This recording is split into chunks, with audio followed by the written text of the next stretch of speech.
Hello everyone. Today I would like to solve some examples about eigenvalues and eigenvectors. Here a matrix is given 3 by 3. We use this characteristic equation, determinant a minus lambda I is equal to 0. So this means that 2 minus lambda 3 0 0 1 minus lambda 0 0 0 2 minus lambda is equal to 0.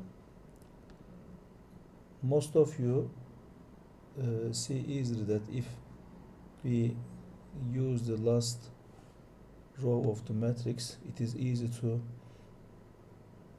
find the determinant because these are 0.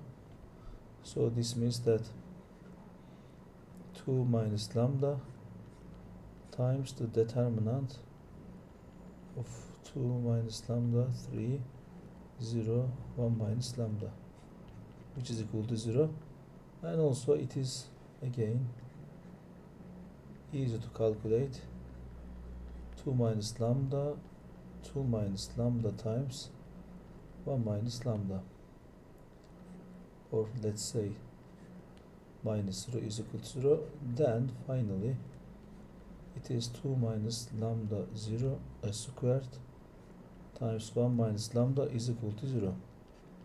This means that we have 3 eigenvalues. One of them is 1.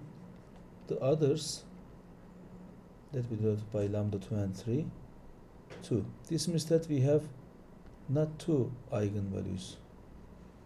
We have 3, but 2 of them are the same. Okay, in this case, maybe sometimes we cannot find 3 linearly independent eigenvectors, but in some case we can find. Let's see.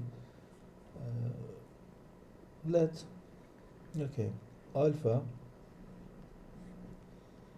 1, alpha 2, alpha 3.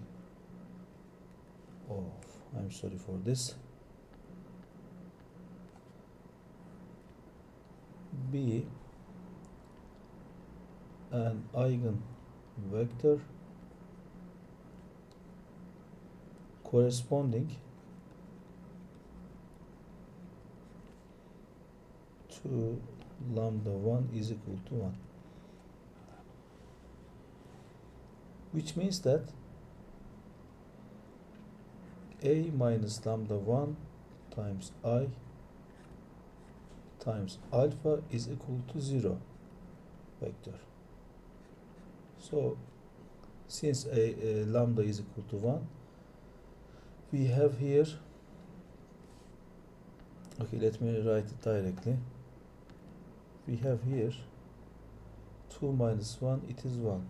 So alpha 1 plus 3 alpha 2 is equal to 0. In the second line we have 0 is equal to 0, and the third we have alpha 3 is equal to 0. So this implies that alpha 1 is equal to minus 3 alpha 2, and we have directly find alpha 3 is equal to 3. So this means that we have alpha. At the beginning it was alpha 1, alpha 2 and alpha 3. Instead of alpha 1, now I can write minus 3 alpha 2 and alpha 2, and this is 0. You can take out of this alpha 2 as a scalar multiple, so it is minus 3, 1 or 0. So finally we can say that this is our eigenvector corresponding to lambda 1. I denote this by alpha lambda 1, which is equal to minus 3, 1, 0. This is the eigenvector. Now let beta is equal to beta 1, beta 2, beta 3 be an eigenvector corresponding to lambda 2 is equal to 2 of course. Now this equation becomes this, and if we put here instead of lambda 2 is 2, we have 3 alpha 2 is equal to 0, minus alpha 2 is equal to 0, and 0 is equal to 0. So this equations gives us just alpha 2 is equal to 0, and the other elements are real number. Let's say alpha 1 is equal to t is equal to real number, and alpha 3 is also another, let's say, real number s. Oh, I'm sorry, these are should be beta. Okay.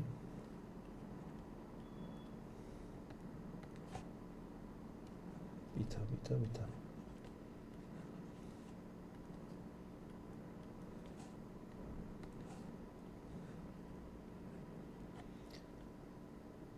Okay, now how can we obtain the other eigenvectors?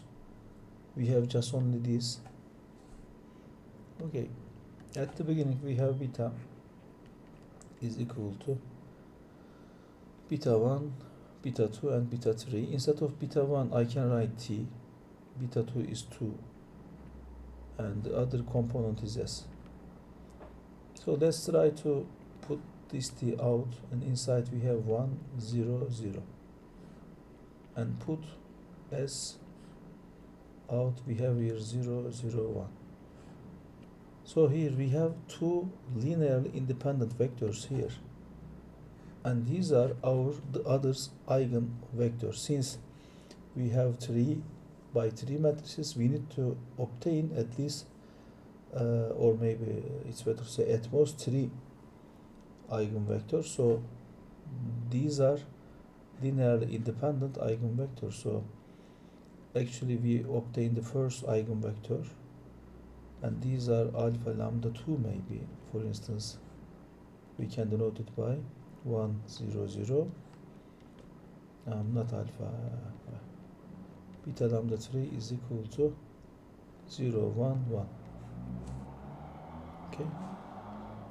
They are linearly independent vectors. Beta lambda 2, beta lambda 3, and also alpha lambda 1, which we found it before. So all vectors are linearly independent here, and we can say that these are eigenvectors. Okay, they are linearly independent, of course, in R3. So the given matrix is diagonalizable, since we have 3 linearly independent eigenvectors.